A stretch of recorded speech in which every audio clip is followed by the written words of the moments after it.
السلام علیکم ورحمۃ اللہ وبرکاتہ۔ بسم اللہ الرحمن الرحیم، والصلاة والسلام علی رسولہ الکریم وعلی آلہ وصحبہ اجمعین، اما بعد۔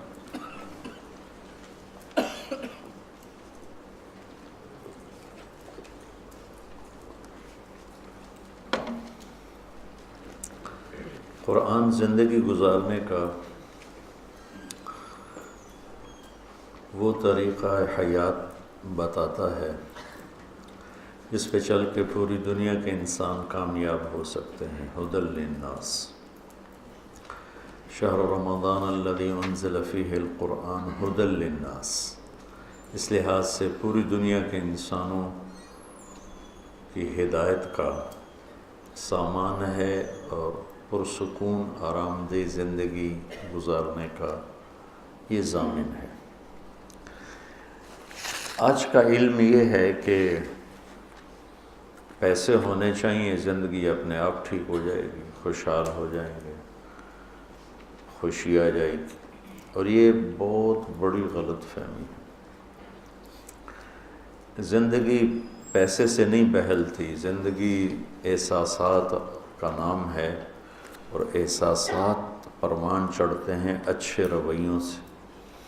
جب رویے اچھے ہوں، سلوک اچھا ہو تو زندگی خوبصورت ہو جاتی ہے، کچا گھر ہو یا پکا گھر ہو۔ اور جب رویے سلوک برا ہو جاتا ہے تو زندگی برباد ہو جاتی ہے، وہ بڑے گھر ہوں یا چھوٹے گھر ہوں، مالدار گھرانے ہوں یا غریب فقیر گھرانے ہوں۔ زندگی کے خوبصورت ہونے کا تعلق حسن سلوک سے ہے، اور بدصورت ہونے کا تعلق برے سلوک سے ہے۔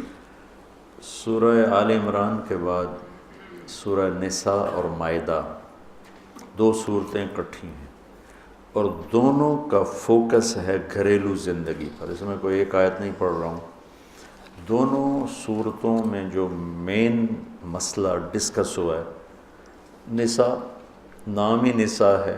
میں ابھی آتے ہوئے سوچ رہا تھا کہ سورۃ النساء تو ہے، سورۃ الرجال کوئی نہیں۔ سورۃ الرجال، سورت کا نام ہو رجال، مرد۔ اللہ تعالیٰ پہ قربان جائے، اس نے عورت کے نام کی صورت اتاری۔ میں عورتوں کی ترجمانی کرتا ہوں، اللہ بھی کر رہا ہے۔ خیر اللہ تو بیلنس کرتا ہے، میں بشر ہوں، کمی بیشی ہو جاتی ہوگی۔ تو میرے اللہ نے عورت کے نام پر سورت اتاری، سورۃ مریم، یعنی غیر انبیاء، غیر نبی ہو کر اللہ تعالیٰ نے خاتون کے نام پہ سورت اتاری۔ سورت ابراہیم کے نام پر ہے تو ابراہیم تو ابو الانبیاء ہے، 4000 نبیوں کے دادا ہیں ابراہیم علیہ السلام۔ بنو اسرائیل میں جتنے نبی ہے، کوئی میں نے ایک کتاب میں پڑھا تھا، اب یاد نہیں، 4000 کے قریب انبیاء بنو اسرائیل میں آئے، سب کی نسل حضرت ابراہیم علیہ السلام سے جا کے ملتی ہے۔ تو سورۃ محمد، تو آپ تو ہیں ہی وجہ کائنات، آپ کے نام کی سورت کا آنا تو عین حق اور عین عقل کی بات۔ سورۃ مریم، عورت ہیں اور اللہ نے ان کے نام پہ سورت اتاری۔ پھر سورۃ النساء، ساری دنیا کی اہل ایمان یا دوسری بھی نساء میں تو ساری عورتیں آ سکتی ہیں، تو بہرحال صحیح تو اہل علم بتائیں گے۔ تو عورت اس کائنات کی سب سے خوبصورت چیز، اس کے بغیر نہ گھر میں کوئی خوبصورتی ہے اور نہ کائنات میں کوئی خوبصورتی۔ تو زندگی کیسے گزارنی ہے، یہ پیسے سے نہیں بنتی، زندگی اچھے سلوک سے بنتی ہے، اور قرآن زندگی گزارنے کا وہ طریقہ بتاتا ہے۔ اتنی باریکیوں میں قرآن گیا ہے زندگی کے اصول بتانے میں، کہ چلنے کا طریقہ بھی بتائے کہ چلنا کیسے ہے، لا تمش فی الارض مرحا، بولنا کیسے ہے، قولوا للناس حسنا، اچھی بات کرو، خوبصورت بات کرو، چہرے کا تاثر کیسے رکھنا ہے بات کرتے ہوئے، لا تصعر خدک للناس، اتنی باریکیوں میں قرآن گیا ہے۔ نمازیں 5 ہیں، گن کے قرآن میں کوئی نہیں ہے، استنباط ہے۔ ان نمازوں میں کیا پڑھنا ہے موجود نہیں ہے۔ حج کا پورا طریقہ کیا ہے قرآن میں موجود نہیں ہے۔ زکوٰۃ کا نصاب کیا ہے اور روزے کی ترتیب کیا ہے، یہ سب اجمالی طور پر ہے، لیکن حسن سلوک کے اللہ تعالیٰ نے اتنا لمبا کھول کھول کے بیان کیا ہے، ایک ایک چیز کو بیان کیا، چھوٹی سے چھوٹی بات کو بھی بیان کیا۔ تو سورہ نساء اور سورہ مائدہ پھر گھر کی زندگی کو بتاتے ہیں۔ گھر کی زندگی میں ماں باپ ہیں، بہن بھائی ہیں، خامند بیوی ہے اور رشتے ہیں۔ ان رشتوں کی کوئی قیمت نہیں ہے، ان رشتوں کو ہر حال میں بچانا سیکھنا ہے، چاہے کتنا ہی ان کی طرف سے آئے ناگواری، اسے برداشت کر کے اسے نبھانا سیکھنا ہے۔ اور پہلا واقعہ ہی 2 سگے بھائیوں میں ہوا لڑائی کا اور قتل تک پہنچا، یہ بھی ایک تکوینی اشارہ ہے کہ قریبی رشتہ داروں میں سلوک نہیں ہوگا، جھگڑے ہی ہوں گے۔ تو جب جھگڑے ہوں گے تو 2 کردار ہیں، ایک قابیل ہے جو ظالم بنا، ایک حابیل ہے جو مظلوم بنا۔ تو ہمیں یہ پیغام ہے کہ حابیل بن جاؤ، قابیل نہ بنو، حابیل بن جاؤ، قابیل نہ بنو۔ تو سورہ نساء اور سورہ مائدہ کا جو مضمون چلتا ہے پورے کا پورا، وہ گھر کی زندگی، اس میں پھر طلاق کو اللہ نے بہت خوبصورت کر کے، ہر چیز ہی خوبصورت ہے قرآن کے لیے، پھر بڑی تفصیل سے بیان کیا ہے کہ عام طور پہ طلاق ہوتی ہے جب نزاع ہوتا ہے، نزاع میں پھر شدت آ جاتی ہے، شدت کے بعد پھر طلاق ہوتی ہے تو نفرتیں باقی رہتی ہیں، لڑائیاں شروع ہو جاتی ہیں، بائیکاٹ ہو جاتے ہیں، قطع تعلق ہو جاتے ہیں، رشتے ناطے توڑ دیتے ہیں، دوستیاں توڑ دیتے ہیں۔ ان ساری چیزوں کی قرآن نفی کرتا ہے کہ طلاق بھی ایک نیچرل زندگی کا ایک نیچرل حصہ ہے، نہیں بن سکا، مزاج نہیں مل سکا۔ ٹھیک، حضرت جمیلہ رضی اللہ تعالیٰ عنہ اللہ کے نبی کے پاس آئیں، یا رسول اللہ میرا خامند بہت نیک ہے۔ کون؟ ثابت بن قیس بن شماس، بدری صحابی اور یمامہ میں شہید ہوئے۔ میرا خامند بہت اللہ والا ہے، پر مجھے اچھا نہیں لگتا، میرا دل نہیں کھلتا، وہ ذرا بدصورت تھے، وہ لمبے چوڑے سیاہ رنگ اور موٹے نقوش۔ تو کہا بس میرا دل اس کے ساتھ کھلتا نہیں، میں نہیں رہ سکتا۔ کوئی ان کی طرف سے زیادتی نہیں، کوئی ان کی طرف سے بدتمیزی نہیں، کوئی بد اخلاقی نہیں، کہ بس میرا دل نہیں چاہ رہا۔ تو آپ نے فرمایا جو اس نے باغ تمہیں دیا ہے مہر میں واپس کرتی ہو؟ کہا جی واپس کر دو۔ تو آپ نے کہا اس کو ٹھیک ہے طلاق دے دو۔ یہ پہلا خلا ہے اسلام میں، جس کو خلا کہا جاتا ہے، یہ پہلا خلا ہے۔ تو وہ اتنی بڑی، یعنی صحابی تو کوئی بھی عام نہیں ہوتا، ہر صحابی خاص ہی ہوتا ہے، اور ہر صحابیہ میں کوئی عام نہیں، سب خاص ہیں۔ ہاں آپس میں عام خاص ہیں، آپس میں بڑے چھوٹے بھی ہیں، درجات کے لحاظ سے اوپر نیچے بھی ہیں۔ اللہ نے قرآن میں درجہ بندی کر دی ہے، فتح مکہ سے پہلے والے افضل ہیں اور فتح مکہ پر ایمان لانے والے اس درجے کے نہیں ہیں، لیکن کلاً وعد اللہ الحسنى، سب کے لیے جنت کا وعدہ ہے۔ تو جب اللہ نے معاف کر دیا تو اس کے بعد صحابہ پہ تنقید نہیں ہو سکتی۔ ایسی تنقید، ایک ہے علمی تنقید، وہ تو ہر ایک کے لیے ہے اللہ کے نبی کے بعد۔ جیسے ہم ابن عباس رضی اللہ تعالیٰ عنہ کا ایک فتویٰ نہیں لیتے ہیں تو یہ علمی بنیاد، اب ابن عمر کا ایک فتویٰ ہم نہیں لیتے ہیں تو یہ کوئی بے ادبی نہیں ہے، یہ علمی تنقید تو جائز ہے، لیکن تنقیص کی اور مرتبے اور مقام میں کمی کرتے ہوئے کوئی لفظ بولنا، یہ ایمان کا گھاٹا ہے۔ تو جمیلہ رضی اللہ تعالیٰ عنہ بڑے پائے کی صحابیاں ہیں، سارے ہی بڑے پائے کے، لیکن یہ شروع کے اوائل کے ہیں، اور صرف کوئی وجہ نہیں کہ میرا دل نہیں کر رہا ہے۔ ہمارے ماحول میں یہ ہے کہ زبردست نہیں نبھاؤ، نہیں نبھاؤ، نہیں نبھاؤ۔ وہ بچیاں بیچاری پس کے فنا ہو جاتی ہیں، تباہ ہو جاتی ہیں۔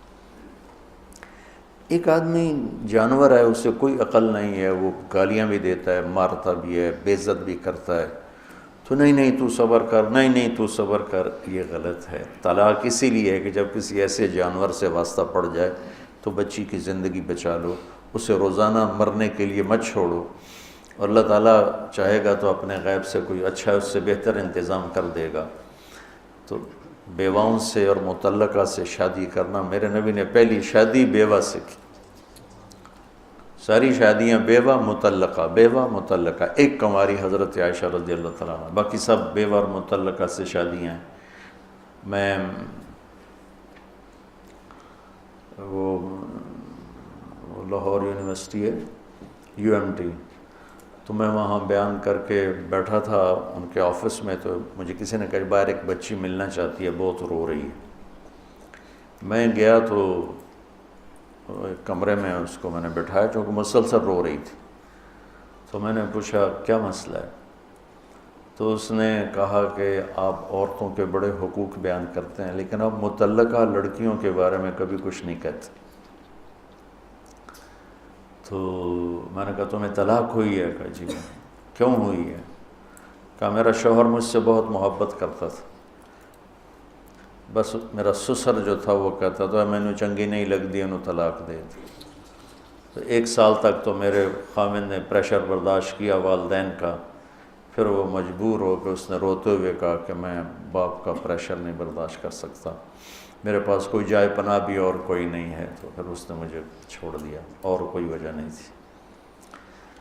تو اس کے بعد پھر میں نے توبہ کی اور میں نے اس مضمون کو بھی بولنا شروع کیا، اور ایک حدیث بھی ابھی یاد آئی، اس وقت بھی یاد آئی۔ اللہ کے نبی نے فرمایا سب سے اعلیٰ درجے کا صدقہ بتاؤں؟ تو میں سب سے اعلیٰ درجے کا صدقہ بتاؤں؟ تو صحابہ نے کہا جی کیا ہے؟ کہا جس کی بیٹی کو طلاق ہو گئی اور گھر واپس آ گئی، اس پہ خرچ کرنا سب سے اعلیٰ درجے کا صدقہ، سب سے اعلیٰ درجے کا۔ مجھے پتہ ہے یہ پہاڑ جیسا، ہمالیہ پہاڑ جیسا یہ مسئلہ ہے، میں اس میں کیا ٹکر ماروں، میرا اپنا ہی سر پھوٹے گا۔ یہ تو اجتماعی طور پر اہل علم کی ذمہ ہے کہ اس کو، جیسے الیکشن کی کمپین چلتی ہے نا ووٹوں کے لیے، اس طرح ممبروں سے گھر کی زندگی بیان کریں۔ وہ صرف عبادات میں ہمارے اکثر خطیب اٹکے ہوئے ہیں، تو وہ آگے والی زندگی ہوتی، یا پھر کچھ جوشیلے ہیں ہر مکتب فکر میں جو فرقہ واریت کو ہوا دیتے رہتے ہیں، اور اللہ کا فضل ہے ہر مکتب فکر میں معتدل لوگ ہیں جو نہیں چاہتے اس قسم کی آگ بھڑکے اور ایسی خرافات بکواسات کو چھڑا جائے۔ تو علماء کے ذمہ ہے کہ وہ اس بات کو عام کریں کہ بیواؤں سے، مطلقہ سے شادی ہو، ان کے گھروں کو آباد کیا جائے۔ میں چاٹ گیا، مجھے وہاں مولوی امین رائمنڈ سے پڑھا کہ مولانا یہاں 8 بچوں کی ماں طلاق ہو جائے یا بیوہ ہو جائے، عدت گزرتے اس کی شادی ہو جاتی۔ ہمارا کسی کی شادی ہو بھی، کوئی 1 آدھ بچہ ہو تو پہلے شرط، بچہ ہم نے نہیں لینا، ہم نے صرف لڑکی کو لینا ہے، بچہ ہم نے نہیں لینا۔ اس نے کہا یہاں 8 بچوں کی ماں بھی ہو تو اس کی شادی ہو جاتی، اور بچوں سمیت ہوتی۔ جو شادی کرتا ہے اس کے سارے بچوں کو قبول کرتا ہے۔ یہ اسلامی معاشرت۔ ہم ہندو معاشرت میں ایسے گرفتار ہوئے ہیں، نہ دینداروں سے نکل سکے ہیں، نہ دنیا داروں سے نکل سکے۔ تو میری اس 1 گھنٹے کی بات میں کئی باتیں آنی ہوتی ہیں، تو میں یہ اتنا وسیع مضمون ہے معاشرت کا، گھر کی زندگی، کہ ماں کو بھی اس کا مقام ملے، باپ کو بھی مقام ملے، بیوی کو بھی اس کا مقام ملے، اگر اولاد ہے تو ان کو۔ اس میں مرد مین کردار ادا کرتا ہے، ذمہ داری اس کی ہے، لڑکی کی ثانوی حیثیت میں، لڑکے کی پہلی حیثیت میں، کہ کسی کی بیٹی میرے گھر آئی ہے، میری بیٹی کسی کے گھر گئی، تو میں جس کی بچی کو لے کر آیا ہوں میرے ذمہ اس کی حفاظت دوں۔ جب میں نے اسے کہا، جب میں نے کہا میں نے قبول کیا، تو قبول میں اس کی عزت نفس کو بھی قبول کیا، اس کی ضرورتوں کو قبول کیا، اس میں جو کمیاں ہیں ان کمیوں سمیت اسے قبول کیا ہے۔ جب لڑکی قطعی قبول کیا تو اپنے خامند کی ساری کمیوں خوبیوں سمیت اس نے قبول کیا ہے۔ تو اس کی بڑی اشد ضرورت ہے کہ اس چیز کو واضح کیا جائے کہ گھروں کی زندگی، میرے نبی نے 11 شادیاں صرف اس لیے کی تھیں کہ ہمیں بتانا چاہتے تھے زندگی گزارنے کیسے۔ تو سورۃ نساء اور سورہ مائدہ کا جو بڑا مضمون ہے وہ سارا گھر کی زندگی پر ہے، اور میں اس کو بہت بول رہا ہوں، اور کوئی لمبے چوڑے اصول کوئی نہیں، صرف ایک چھوٹا سا اصول ہے کہ ایک دوسرے کو برداشت کر لیا جائے تو زندگی خوبصورت ہو جاتی۔ عام طور پر جو کھچاؤ پیدا ہوتا ہے جب لڑکے کی شادی ہوتی ہے، اس کی محبت بیوی کی طرف ہو جاتی ہے، وہ ہونی بھی چاہیے، تو ماں باپ لاشعوری طور پر حسد کا شکار ہو جاتے کہ پالے آسی ہیں تو بیٹھا ہو تو کولندار ہو، تو وہ پھر نہ اس قسم کی حرکتیں شروع کر دیتے ہیں، وہ لاشعوری ہوتی ہیں۔ اصل میں لاشعوری طور پر اندر میں حسد پیدا ہو جاتا ہے کہ یہ ساری محبت۔ ہائے ہائے، ایک نوجوان، مجھے پتہ چلا میرا اچھا دوست تھا، بیوی کو اس نے طلاق دے دی۔ میں نے کہا کیوں؟ جب مجھے ملا میں نے کہا کیوں طلاق دی؟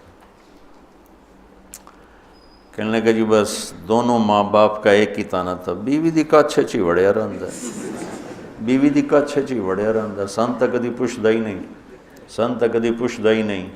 اور کہا میں ساری زندگی کلبوں میں گزارتا تھا ساری رات، اور کس حالت میں میں گھر واپس آتا تھا، ان دنوں میں کبھی نہ ماں نے کہا نہ باپ نے کہا، ہمیں تو کبھی پوچھتا نہیں، میں ساری رات بربادی میں اور بدماشی میں گزارتا تھا، اور پوری رات باہر گزار دیتا تھا، تو کبھی نہ میری ماں نے کہا نہ باپ نے کہا کہ ہمارے پاس تو بیٹھتے نہیں۔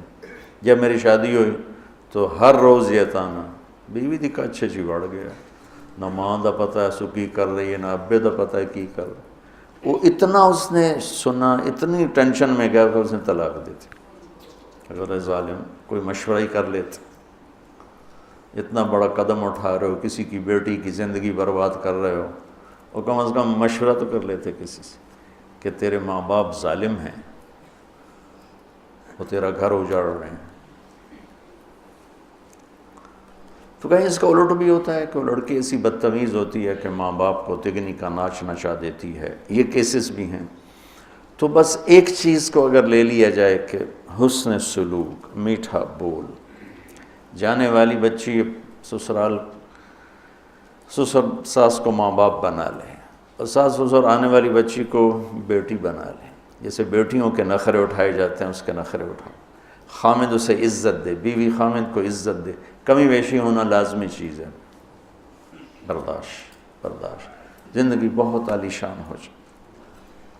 یہ سورہ نساء اور سورہ مائدہ دونوں میں معاشرت کو اللہ تعالیٰ نے بہت تفصیل سے بیان کیا ہے۔ میں ایک دو آیات اس میں سے بیان کرتا ہوں جو اب دوسرا مضمون۔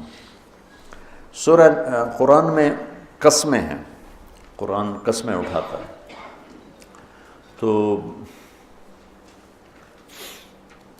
پہلی قسم قرآن کی سورہ نساء میں آتی ہے، پیچھے سورہ بقرہ میں کوئی قسم نہیں اٹھائی قرآن نے، آل عمران میں بھی کوئی قسم نہیں اٹھائی، اس کے بعد سورہ نساء میں پہلی قسم ہے اور بہت عالی شان، خیر سارا قرآن ہی عالی شان، لیکن جتنی قسمیں قرآن نے اٹھائی ہیں، پہلی قسم ہے فلا وربک، اور آخری قسم ہے والعصر ان الانسان لفی خسر، تو وہ 30ویں پارے میں ہے، اور سارے قرآن کا خلاصہ اس میں اللہ نے بیان فرما دیا ہے، اور یہ قرآن کی پہلی قسم اللہ تعالیٰ یہاں اٹھا رہے ہیں، فلا وربک لا یؤمنون حتی یحاکموک فیما شجر بینہم ثم لا یجدوا فی انفسہم حرجا مما قضیت ویسلموا تسلیما، کہ مجھے آپ کے رب کی قسم، ان کا یہ ایمان والے نہیں ہو سکتے جب تک یہ آپ کے فیصلوں پر راضی نہیں ہو جاتے، اور وہ رضا دل سے ہو، اوپر سے نہ ہو۔ حکومت کا فیصلہ بھی ہم مانتے ہیں لیکن دل خوش نہیں ہوتا ہے، کوئی قانون بنتا ہے ہم مانتے ہیں، کوئی ٹیکس لگتا ہے ہم دیتے ہیں لیکن دل خراب ہوتا ہے، تو میرا اللہ کہہ رہا ہے میرے نبی کی ماننے کی شرط یہ ہے کہ دل بھی ساتھ دے رہا ہو، دماغ بھی ساتھ دے رہا ہو، زبان بھی ساتھ دے رہی ہو، تب تمہارا ایمان مکمل ہے۔ فلا وربک،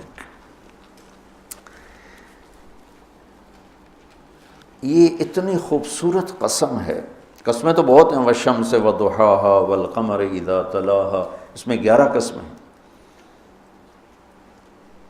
والضحا واللیل اذا سجا، اس میں 2 قسمیں ہیں، واللیل اذا یغشی والنہار اذا تجلی وما خلق الذکر والانثی، یہاں 3 قسمیں ہیں، والسماء ذات البروج والیوم الموعود وشاہد ومشہود، اس میں 4 قسمیں ہیں، والفجر ولیال عشر والشفع والوتر واللیل اذا یسر، 5 قسمیں ہیں، اور والشمس وضحاہا اس میں 11 قسمیں ہیں۔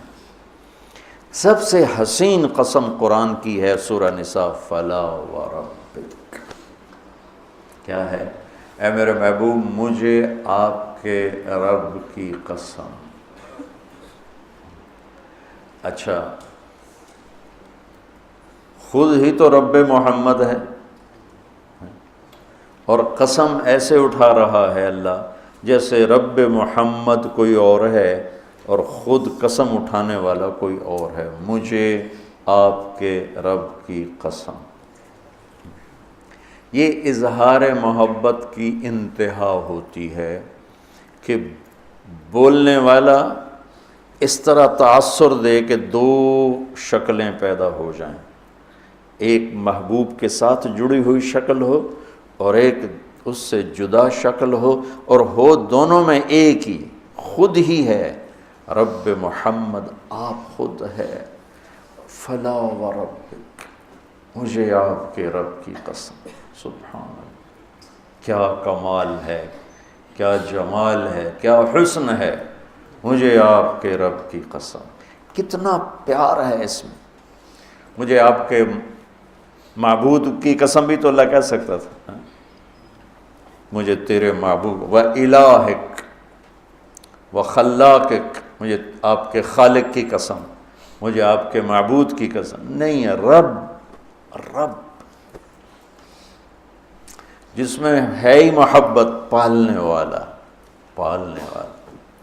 اور پالنے میں تو محبت ہی ہوتی ہے، اس لیے تو ماں کو بھی رب کہا، ان تلد الامۃ ربتہا۔ تو اللہ تعالیٰ نے اس میں ایک تو اپنے حبیب سے محبت کی انتہا ہے،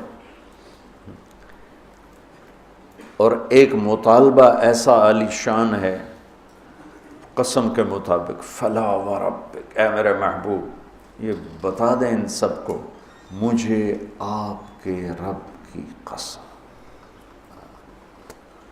خود ہی ہے، قسم ایسے اٹھا رہا ہے جیسے کوئی اور قسم اٹھا رہا ہو۔ میری بات سمجھ میں آ رہی ہے؟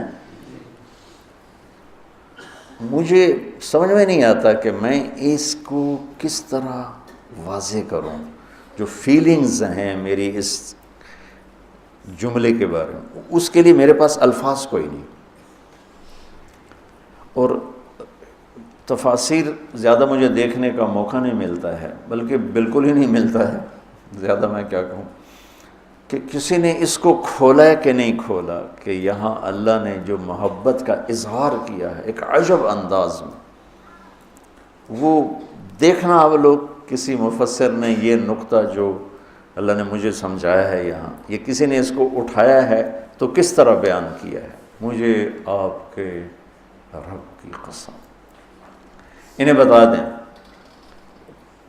ابتدا میں ہے شہد سے بھری ہوئی قسم، فلا وربک، اور ایک دم پھر لہجے میں اڑان آتی ہے، اور لہجہ ہیوی ہو جاتا ہے، بھاری ہو جاتا ہے، لا یؤمنون، لہجے میں ہیبت آ جاتی، فلا وربک، شہد ہی شہد ٹپک رہا ہے، لا یؤمنون، ہیبت آ جاتی ہے، بتا دیجئے انہیں کہ سر جھکانا پڑے گا دل و جان سے میرے نبی کے سامنے۔ ایک عجب بات بتاؤں، پورے قرآن میں اطیع اللہ اکیلا نہیں ہے، اطیع اللہ و اطیع الرسول، اور رسول اکیلا آیا ہے، من یطع الرسول فقد اطاع اللہ۔ اطیع اللہ، صرف اکیلا اطیع اللہ پورے قرآن میں کوئی نہیں، اللہ کی اطاعت کرو، جہاں بھی اطیع اللہ نہ ساتھ ہی رسول ہے، اطیع اللہ و اطیع الرسول۔ پورے قرآن میں اللہ نے اپنی اطاعت کو تنہا بیان نہیں کیا، کہ اللہ تعالیٰ یوں کہا من یطع اللہ فقد اطاع الرسول من یطع اللہ ورسولہ فقد فاز فوزا عظیما. یہ بھی اللہ تو حق ہے کہ من یطع اللہ فقد فاز فوزا عظیما، جو اللہ کی اطاعت کرے گا وہ کامیاب ہے. لیکن اللہ کی اطاعت کی شکل کیا ہے وہ بتائے بغیر تو وہ عبادت قبول نہ ہوگی، وہ اطاعت قبول نہ ہوگی. لہٰذا ہر جگہ اللہ اپنے ساتھ اپنے نبی کو لایا، من یطع اللہ ورسول اطیعوا اللہ واطیعوا الرسول. اور اکیلا نبی کی اطاعت کو قرآن ذکر کرتا ہے، من یطع الرسول یہ اکیلا آیا ہے، من یطع اللہ اکیلا کوئی نہیں آیا. سبحان اللہ. کہ تسلیم و رضا ہو، تسلیم و رضا ہو، سمعا و طاعتا، دل بھی سر جھکا دے اور یہ سر بھی نیچے جھک جائے اور دل و جان اللہ کے نبی کی بات پر ہوں. ایک واقعہ سناتا ہوں.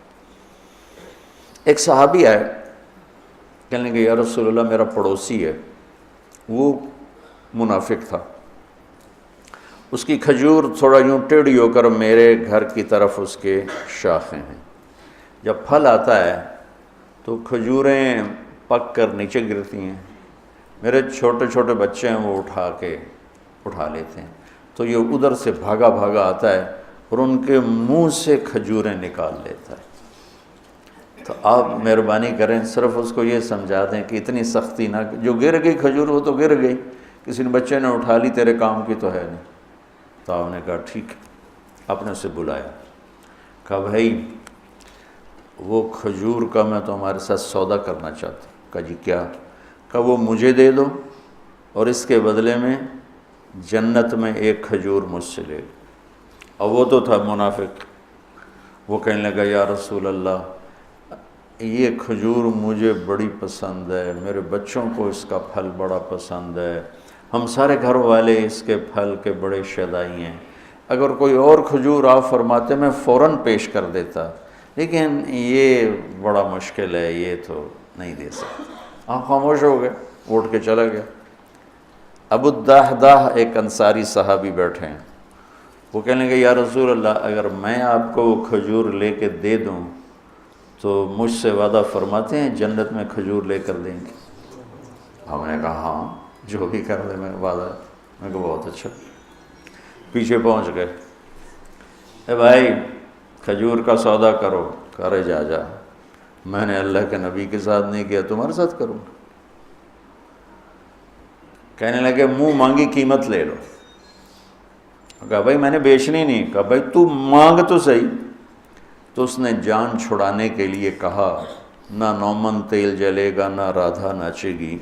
ایک محاورہ ہے اردو کا کہ نہ نومن تیل آوے نہ رادھا نچے، رادھا نو نچاون واسطے نومن تیل چاہیے، اور تیل ہی نہیں تو رادھا کیوں ناچے.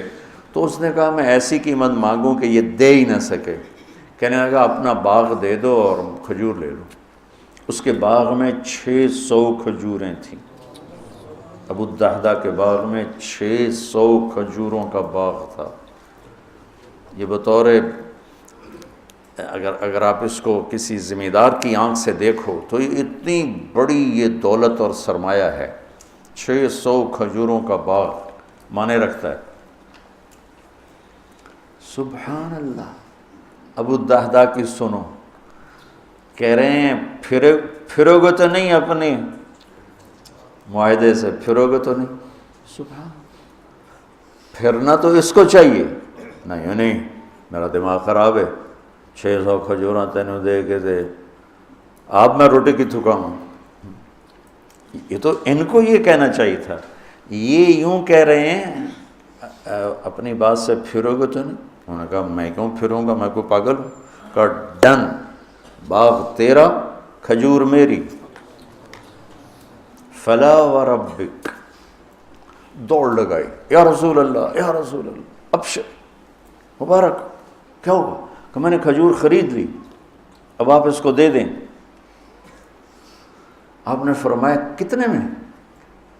کہ 600 کھجوریں دے دی، باغ دے دیا پورا. تو آپ نے فرمایا پھر ہمارا بھی کینسل، پہلا معاہدہ کینسل. یہ تو میں اپنی طرف سے کہہ رہا ہوں.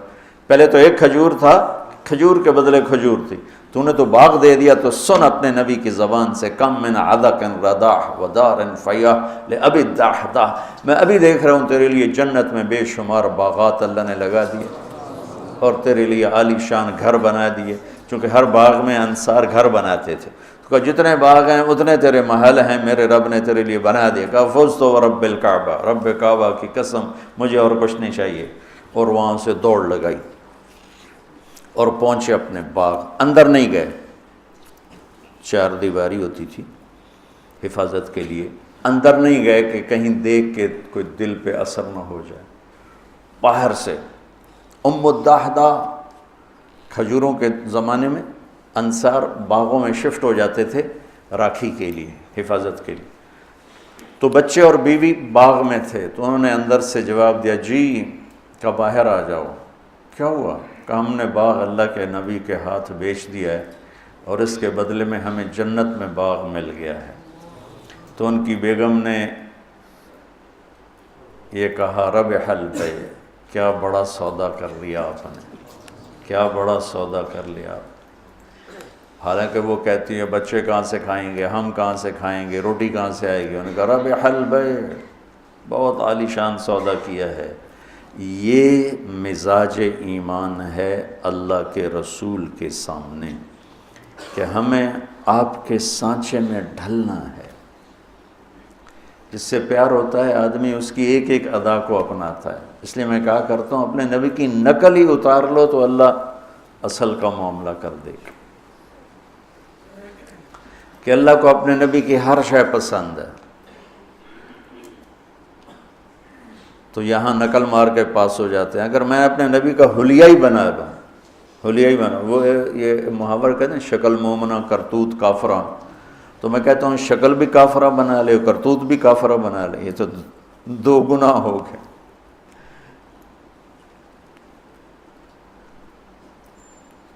ہم صرف اپنے نبی کی نقل اتار لیں اور اندر اللہ کے حوالے کرے، اللہ اس پر ہی پتہ نہیں کیسے کیا فیصلے فرما دے۔ کہ اللہ کو اپنا موسیٰ علیہ السلام نے پوچھا نا یا اللہ یہ جادوگروں کو ہدایت کیسے دے دی؟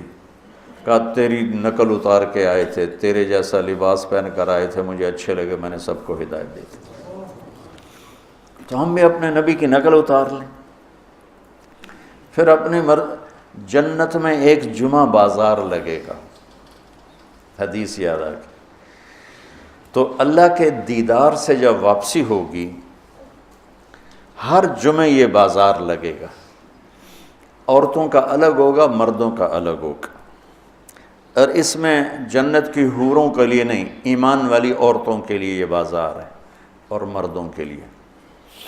اس بازار میں اور پتہ نہیں کیا کچھ ہوگا، لیکن ایک چیز جس کو میرے نبی نے ہائی لائٹ کیا کہ اس میں بڑی خوبصورت تصویریں لگی ہوں گی، عورتوں کے بازار میں عورتوں کی ہوں گی اور مردوں کے بازار میں مردوں کی تصویریں ہوں گی۔ ہر تصویر کے نیچے لکھا ہوگا اگر آپ کو میں پسند ہوں تو میں آپ کے سانچے میں ڈھل سکتی ہوں۔ مولوی شاید بڑا اللہ اکبر کہہ رہا ہے، اس کو اگر وہاں کوئی تصویر پسند آ گئی کہ مجھے یہ اچھی لگ رہی ہے، اگلے لمحے یہ چہرہ اس میں تبدیل ہو چکا ہوگا، ایک سیکنڈ میں۔ ادھر تو پلاسٹک سرجری ہوتی ہے اور پھر کتنا اس میں کھپنا تپنا پڑتا ہے، پھر بھی وہ کام نہیں بنتا، اور وہاں ایک لمحے میں آپ پسند فرمائیں گے، اگلے لمحے میں آپ کی شکل ویسے بن چکی ہوگی۔ آپ کی بیگم دوسرے بازار میں ہے، اسے وہاں کوئی شکل پسند آ گئی تو اسی لمحے میں اس کی اگلی تصویر غائب ہو جائے گی اور وہ فٹ ہو جائے گی اسی لمحے۔ اب یہ دونوں جنت میں اکٹھے ہو رہے ہیں تو یہ اجنبی نہیں ہوں گے جو تسی کتھوں آ گئے ہو، وہ کہے گا میں مولوی شاہد ہاں۔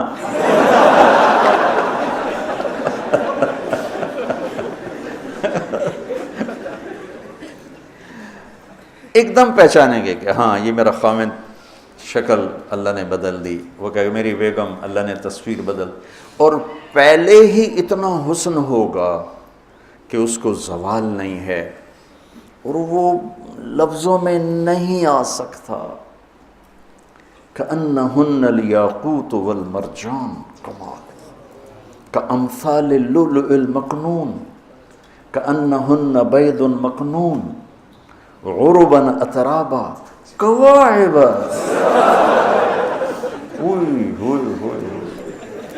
کواعب اترابا۔ اللہ کو پتہ ہے کہ مرد کی نظر کہاں جاتی ہے۔ کواعب اترابا، کیا تعریف اللہ کر رہا ہے جنت کی لڑکی کی۔ انا انشأناہن انشاء فجعلناہن ابکارا عربا اترابا لاصحاب الجمین، ثلۃ من الاولین وثلۃ من الآخرین، عندہم قاصرات الطرف اتراب، فیہن قاصرات الطرف لم یطمثہن انس قبلہم ولا جان، کأنہن الیاقوت والمرجان، فیہن خیرات حسان، حور مقصورات فی الخیام، لم یطمثہن انس قبلہم ولا جان، فبأی آلاء ربکما تکذبان۔ پہلے اتنی انتہا ہے حسن و جمال کی، پھر اس پر مزید وہ تصویریں اس سے بھی عالی شان ہوں گی۔ آپ مجھے پسند فرمائیں تو میں آپ کے اندر ڈھل سکتی ہوں، میں یوں ہوگا ایسے۔ تو یہ شوق تو جنت میں پورے ہو جائیں گے۔ یہاں وہ اپنے آپ کو بناؤ جو میرے نبی نے اپنے آپ کو بنایا، اپنے نبی کی نقل اتار لو، اللہ کو اچھے لگو گے۔ میں کوئٹہ میں تھا جماعت میں، بیان کے بعد کمرے میں تھا تو باہر رش تھا، دروازے میں شیشہ لگا ہوا تھا، تو ایک آدمی رونے کی شکل ساتھ ایک بچہ، تو مجھے اندازہ ہو گیا ملنا چاہتا ہے، اور ساتھی ملنے کے لیے روک رہے تھے، بیان کر کے آئے۔ میں نے کہا اس آدمی کو اندر بھیج دو۔ وہ اندر آیا، اس کے ساتھ اس کا بچہ تھا، اور آتے میرے سامنے، جی میرے بیٹے کے لیے دعا کرو، اور ساتھ ہی رونے لگا، یہ بیمار ہے۔ میں نے کہا اس کو کیا ہے؟ کہ اس کے دل میں سوراخ ہے۔ میں نے کہا تو اس کا تو آپریشن ہوتا ہے۔ کہ میں غریب آدمی ہوں، 2.5-3 لاکھ کا خرچہ ہے، میں کہاں سے کروں؟ میں نے اس کے بیٹے کو دیکھا اس کے بعد، تو وہ مجھے بالکل اپنے بیٹے علی کا ہم شکل نظر آیا۔ وہ بھی چھوٹا تھا۔ آپ یقین مانے میں نہیں جانتا وہ کون آدمی ہے، کون ہے، صرف اس بچے میں نے اپنے بچے کی شبیہ دیکھی، مجھے اتنا پیار آیا۔ میرا بھائی دل کا ڈاکٹر ہے، میں نے اسی وقت فون اٹھایا، میں نے کہا ایک مریض بھیج رہا ہوں، اس کا 1 پیسہ نہیں لگنا چاہیے، سارا اس کا علاج ہم کریں گے۔ ان کا ٹھیک ہے بھیج دو۔ اس کا صرف کوئٹے سے لاہور کا کرایہ اور لاہور سے کوئٹے کا کرایہ خرچ ہوا، باقی سارا انتظام کیا کس بات پر؟ میرے بیٹے کے مشابہ تھا۔ تو میں ایک چھوٹا سا آدمی ہوں، اور اپنے بچے کی شبیہ سے محبت آئی اور میں نے اس کا علاج کروایا۔ تو جب اللہ اپنے حبیب کی شبیہ تم میں دیکھے گا تو اس کو کتنا پیار آئے گا۔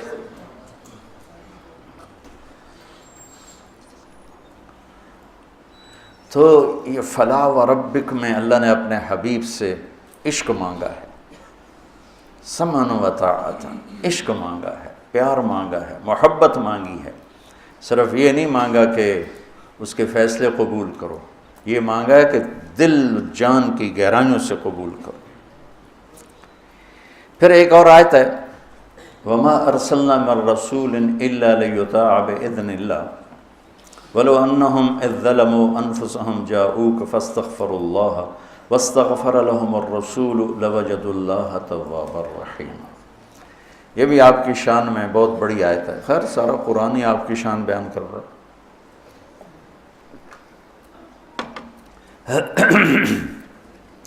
اللہ تعالیٰ فرماتے ہیں کہ ہم رسول اس لیے بھیجتے ہیں کہ اس کی اطاعت کی جائے،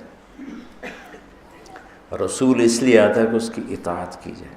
دیکھو میرے عزیزو، ایک قوم ایسی ہے جن کے لیے کوئی نمونہ نہیں، کوئی ان کے لیے کوئی ماڈل نہیں، کوئی آئیڈیل نہیں، تو جیسے بھی چلیں، جیسے بال بنائیں، جیسی شکل بنائیں، جیسا لباس پہنیں، ان کے سامنے کوئی آئیڈیل کوئی نہیں۔ ہمارے سامنے آئیڈیل ہستی ہیں وہ محمد مصطفیٰ صلی اللہ تعالی علیہ وسلم، میرے اللہ کے حبیب، حبیب، خلیل، کلیم، ایک ہی صورت میں۔ الم نشرح لک صدرک،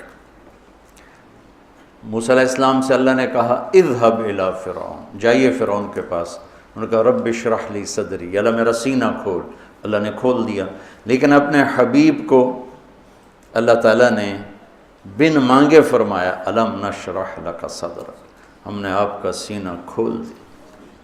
موسیٰ علیہ السلام نے دعا کی ویسر لی امری، میرا کام آسان کر، اور میرے نبی کو اللہ نے بن مانگے فرمایا وَوَضَعْنَا عَنْكَ وِزْرَكَ الَّذِي أَنْقَضَ ظَهْرَكَ۔ کلیم اور حبیب کا فرق، خلیل اور حبیب کا فرق۔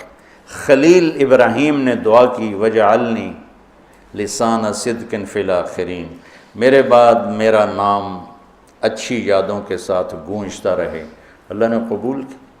درود ابراہیمی ہر نماز میں پڑھتے ہیں۔ اپنے حبیب کو مانگنے سے پہلے فرمایا وَرَفَعْنَا لَكَ ذِكْرَكَ، ہم نے آپ کے نام کو بلند کر دیا، آپ کی ذکر کو بلند کر دیا بن مانگے۔ خلیل اسے کہتے ہیں جس کی محبت گڑ جائے راسخ ہو جائے، اور حبیب اسے کہتے ہیں جس کی محبت کی انتہا نہ ہو، کیونکہ حبیب ہے حبہ سے، حب دانے کو کہتے ہیں۔ دانے کی صفت کیا ہے؟ ایک ڈالو 700 ہو جائے گا، ٹھیک ہے، پھر 700 ڈالو تو ہر دانہ 700 ہو جائے گا، پھر ایک دانہ ڈالو تو ہر دانہ 700 ہو جائے گا۔ تو حبیب اسے کہتے ہیں جس کی محبت کا کوئی سرا نہ ہو، کوئی انتہا نہ ہو، یہ حبیب۔ اور خلیل اسے کہتے ہیں جو ملاقات چاہتا ہو، اپنے محبوب کی زیارت چاہتا ہو، اور ساتھ کچھ عطا بھی چاہتا ہو، کچھ ہدایہ بھی چاہتا ہو۔ اور حبیب اسے کہتے ہیں جو صرف اپنے محبوب کی زیارت چاہتا ہو اور کچھ بھی نہ چاہتا۔ تو اللہ نے ایک ہستی بنائی، اور ہر شے میرے نبی کی محفوظ ہے۔ یہ واحد نبی ہیں جن کی چھوٹی سے چھوٹی ادا بھی محفوظ ہے۔ تو ہمارے پاس تو کوئی حجت کوئی نہیں کہ جی ہمیں تو پتہ نہیں تھا ہمارے نبی کیسے تھے، کیا کرتے تھے۔ نہیں، چھوٹی سی بات ہے، آپ حیران ہوتے تھے تو کیا کرتے تھے۔ صرف میں یہ مثال دے رہا ہوں کہ اللہ نے اپنے نبی کی زندگی کو محفوظ کیسے کیا۔ آپ حیران ہوتے تھے تو یوں فرماتے تھے، ہر آدمی کا اچھا یہ ہمارا اظہار، اچھا ایک آدمی اپنے چہرے سے تاثر بتاتا ہے، ایک آدمی کو جسم کی حرکت سے بتاتا ہے۔ تو میرے نبی جب تعجب کا اظہار فرماتے، یہ اتنی چھوٹی بات بھی ہمارے پاس پہنچی ہوئی، جب غم کا اظہار ہوتا تو یہ داڑھی پکڑ کے، یہ اظہار غم ہے کہ کوئی پریشانی ہے۔ خوشی کا اظہار کیسے ہوتا تھا؟ یہ جگہ روشن ہو جاتی، پہلی روشن تھی اور روشن ہو جاتی۔ غصے کا اظہار کیسے تھا؟ اب غصہ کوئی نکالتے تو تھے نہیں، برداشت کرتے تھے، برداشت کی وجہ سے باڈی کا ری ایکشن ہوتا تھا۔ یہاں ایک رگ تھی جو ایسے ایسے ابھر آتی تھی، اوپر ابھر کے پھڑکنے لگتی تھی، اس بات کی علامت ہوتی تھی کہ آپ ناراض بیٹھے۔ کسی کو بلاتے تھے تو یوں نہیں کرتے تھے، کوئی دور بیٹھا ہے تو زور سے نام نہیں لینا، اور ایسے بھی نہیں، بلکہ پورے ہاتھ کا یوں اشارہ کرتے تھے، پورے ہاتھ، انگلی اٹھانا عیب ہوتا ہے، یوں اشارہ فرماتے۔ محفل میں بیٹھتے تھے، پاؤں نہیں پھیلاتے تھے، چاہے لمبی ہو چاہے مختصر ہو۔ کوئی دائیں بائیں سے خطاب کرتا یا رسول اللہ تو یوں نہیں کرتے تھے، پورا مڑتے تھے ایسے، پورا ایسے، چہرہ بھی دیتے تھے، سینہ بھی دیتے تھے۔ ہم بس اتنا ہی کر سکتے ہیں۔ ادھر سے مجھے مولوی عدنان بولا، ہاں جی بولو، میں اتنا ہی کر سکتا، لیکن میرے نبی پورا مڑتے تھے۔ عزت دینا، اس موبائل نے لوگوں کی عزتیں خراب کر دی۔ موبائل دیکھ رہا ہے، باتیں کر رہا ہے، یہ کسی انسان کی عزت ہے نا۔ اور خاص طور پر یہ جو آج کل مائیں جو ڈراموں میں گم ہیں یا اور جو چیٹنگ میں گم ہیں، بچہ آ کے بات کر رہا ہے، وہ اپنے موبائل پہ لگی ہوئی ہے، یہ اس نے بچے کو ذبح کر دیا۔ توجہ فرمائیں، توجہ، توجہ کی تا ہٹاؤ تو وجہ چہرہ ہے کہ یہ بوتھا شریف میری طرف کا یہ مانگ رہا ہوں۔ اس موبائل نے بد اخلاق بنا دیا۔ یہ کسی کا بھی حق ہے جب وہ مجھ سے بات کرے میں اسے پوری توجہ دوں، اپنا چہرہ آنکھیں اس کی طرف ہوں۔ یہ اگلے کی عزت نفس ہے۔ وہاں انگلینڈ میں ایک ڈاکٹر تھے خالد، تو کہنے لگے آپ سے کوئی بات کرنے، میں نے کہا کریں۔ انہیں بات شروع کی، میں نے سننا شروع کیا، تو ایک دم کہتا ہے you are a good listener, آپ تو بہت اچھے سننے والے ہیں، کہ کوئی سنتا ہی کوئی نہیں ہے۔ تو اتنی چھوٹی چھوٹی باتیں جب آپ گفتگو بیٹھ کے فرما رہے ہوتے تھے تو یہ آپ کی جسمانی حرکت تھی غیر ارادی، یہ ہتھیلی، یہ انگوٹھا یہاں جھولی میں ہوتے تھے اور یوں فرماتے رہتے تھے۔ اتنی چھوٹی چھوٹی بات۔ آپ خطبہ دیتے ہوئے کون سی اونٹنی پر سوار تھے؟ نہ ہمیں پتا ہو تو کوئی فرق پڑتا ہے؟ نہیں، قصوا پہ تھے۔ اب طواف زیارت کرنے گئے تو کون سی اونٹنی پر تھے؟ جدعا پہ تھے۔ آپ نے 11 تاریخ کا خطبہ دیا تو آپ کون سی اونٹنی پر سوار تھے؟ عزبہ پہ سوار تھے۔ اتنی چھوٹی چھوٹی باتیں بھی ہم تک پہنچی ہوئی۔ تو میرا اللہ کہہ رہا ہے کہ میرے محبوب اگر یہ اپنے اوپر ظلم کریں اور آپ کے پاس آ جائیں توبہ کرنے اور میری بارگاہ میں توبہ کریں اور آپ ان کے لیے مجھ سے سفارش کریں، آپ ان کے لیے میرے دربار میں دعا کریں، تو لوجد اللہ توابا رحیما، آپ دیکھیں گے کہ میں ان کو کیسے معاف کرتا ہوں۔ ابن کثیر رحمۃ اللہ علیہ بہت بڑے آدمی ہیں، بھاری آدمی ہیں علم کی دنیا میں۔ انہوں نے ایک واقعہ نقل کیا ہے، وہ بتانے لگا۔ علامہ عتبی رحمۃ اللہ علیہ قبر پر بیٹھے تھے، یہ پہلی صدی کا واقعہ لگتا ہے کہ کوئی وہ رکاوٹ نہیں تھی اور کچھ پڑھ رہے تھے، تو ایک بدو آیا، اس نے اپنی اونٹنی کو باہر کھڑا کیا اور آ کر اندر سلام پیش کیا، السلام علیکم یا رسول اللہ۔ صحیح حدیث ہے کہ انبیاء اپنی قبور میں زندہ ہوتے ہیں، انبیاء اپنی قبر میں زندہ ہوتے ہیں، اور اللہ کے ان پر موت آتی ہے۔ موت ہر نبی رسول پر آتی ہے، موت سے پاک صرف اللہ ہے۔ پھر اللہ ان کو زندگی دے دیتا ہے جسم کے ساتھ ہی۔ کچھ علماء فرماتے ہیں کہ برزخی زندگی ہوتی ہے، لیکن جو جمہور اور اہل سنت والجماعت جس اس پر مذہب اور عقیدے پر ہیں کہ انبیاء اپنے قبور میں زندہ ہوتے ہیں۔ تو آ کر سلام پیش کیا اور کہنے لگا یا رسول اللہ، آپ کے رب کہتے ہیں وَلَوْ أَنَّهُمْ إِذْ ظَلَمُوا أَنفُسَهُمْ جَاءُوكَ، اگر یہ گناہ کر کے آپ کے پاس آ جائیں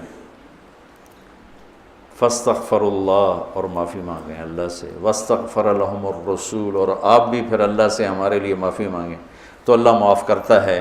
تو جئتک مستغفرا للذنوب ومستشفعا بک الی ربی ان یغفر لی، میں آپ کے پاس اپنے گناہوں کا بوجھ لے کر آیا ہوں اور آپ کو سفارشی بناتا ہوں اللہ کی بارگاہ میں کہ اللہ تعالیٰ مجھے معاف کر دے۔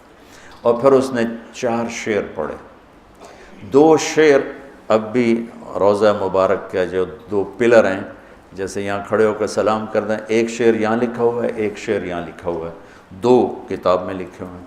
یا خیر من دفنت فی القاع اعظمہ فطاب من طیبہن القاع والاکم، اے وہ بابرکت ذات جو زمین کے اندر گئے تو زمین کا اندر بھی پاک ہو گیا اور اوپر بھی پاک ہو گیا، اندر بھی خوشبودار اور باہر بھی خوشبودار۔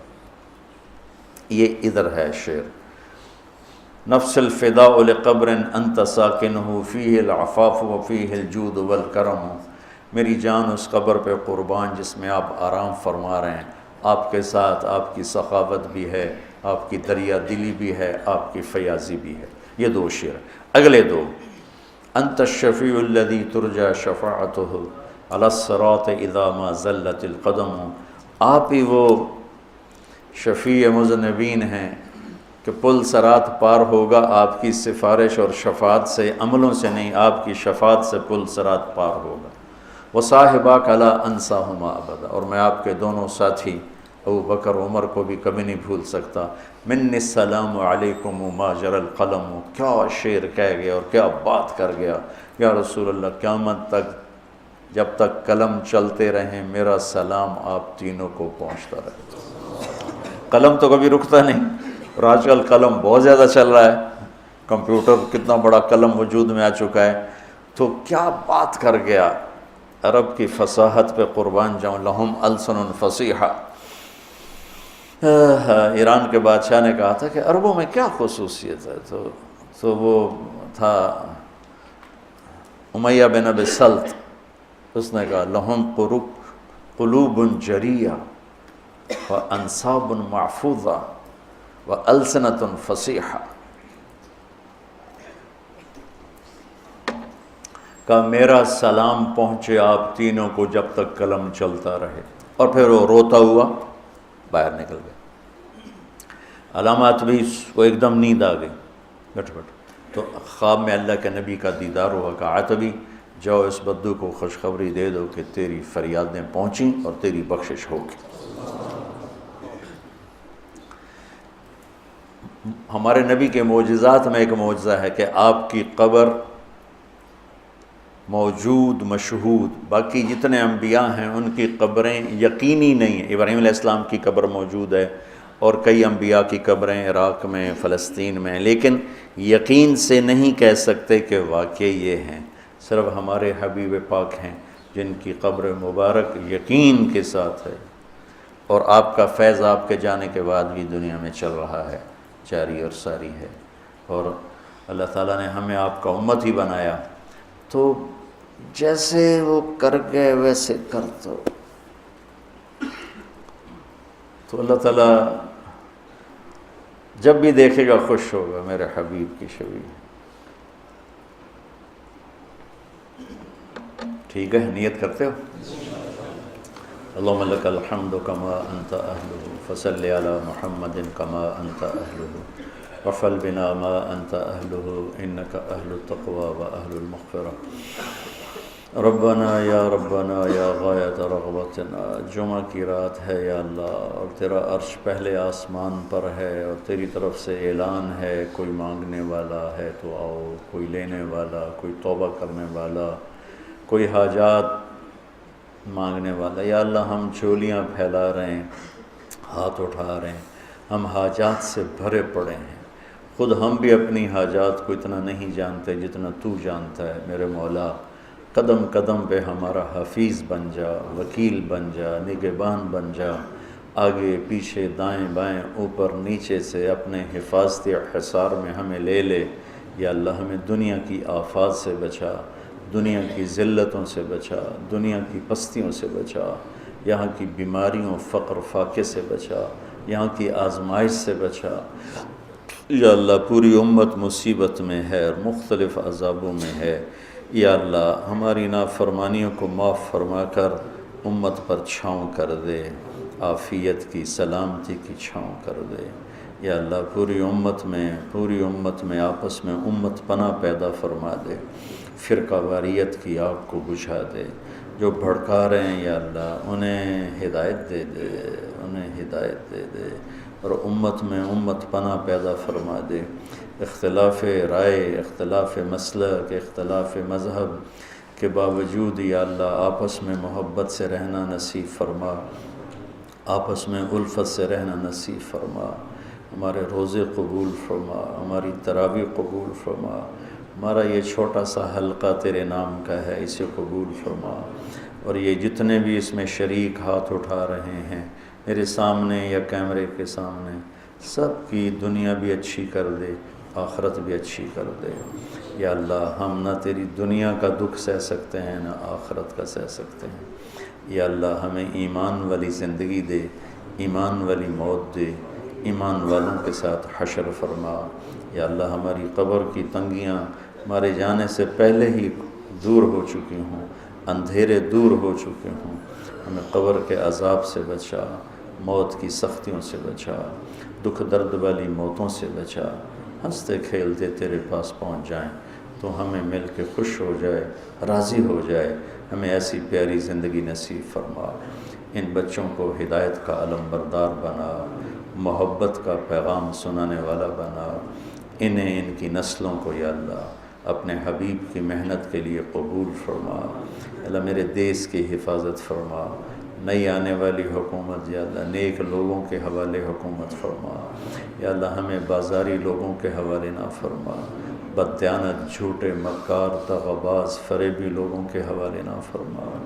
ہمارے دفتروں کو دیانت سے بھر دے، رشوتوں سے مٹا دے، رشوتیں مٹا دے، ہمارے بازاروں کو یا اللہ سود سے پاک کر دے، جھوٹ سے پاک کر دے، دو نمبری ہیرا پھیری سے پاک کر دے، یا اللہ اپنے نبی والے طریقے کی تجارت ہمارے تاجروں کو نصیب فرما، مدینے والوں کا ذمہ دارہ ہمارے ذمہ داروں کو نصیب فرما، اصحاب صفہ کی مزدوری ہمارے مزدوروں کو نصیب فرما، ہر شعبے میں پاک دامنی، دیانتداری، سچائی کو یا اللہ زندہ فرما، یا اللہ سود کو ختم فرما، جھوٹ کو ختم فرما، چوری ڈاکے، قتل و غارت کو ختم فرما، آپس کی نفرتوں کو ختم فرما۔